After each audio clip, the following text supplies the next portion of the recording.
This is the Lord speaking. I will send 100 before thee. We shall drive out the Hivites, the Canaanites, and the Hittite from before thee. Let's move on. And I will not drive them out from before thee in 1 year. Why is he not going to drive them away in 1 year?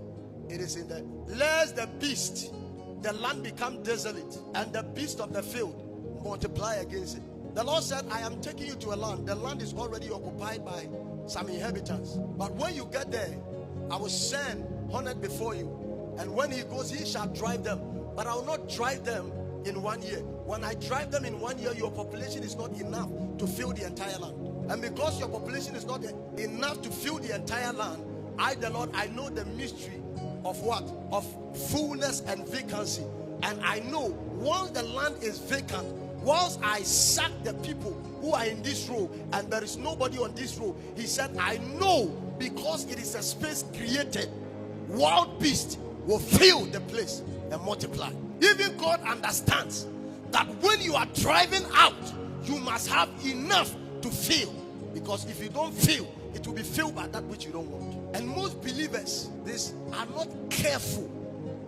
In the book of Matthew, the Bible says, when an evil spirit is cast from a person, that evil spirit goes to the dry places, walk about, and after some time, he knows that there is no space that can be unoccupied. If there is a space, nature itself has designed it in a way that it must be occupied. And so even though the spirit has been cast out, he says when it goes, I think it's Matthew chapter 10, when it goes, 12:43, it said when it goes round, then it comes back to check, is the place occupied or not? And when he comes and he finds out that the place is not occupied, what does the Bible say? We cast out devils, we cast out troubles, we cast out things from us. And when we cast them out, we leave the place unfilled. We leave the place what?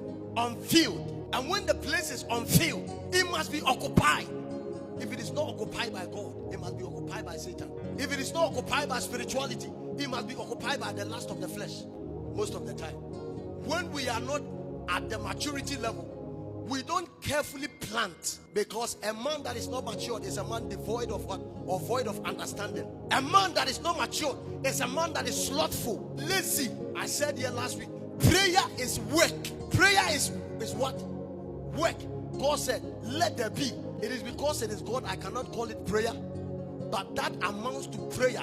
If I go to call things that exist not as though they are, and they begin to manifest in a way, it is prayer.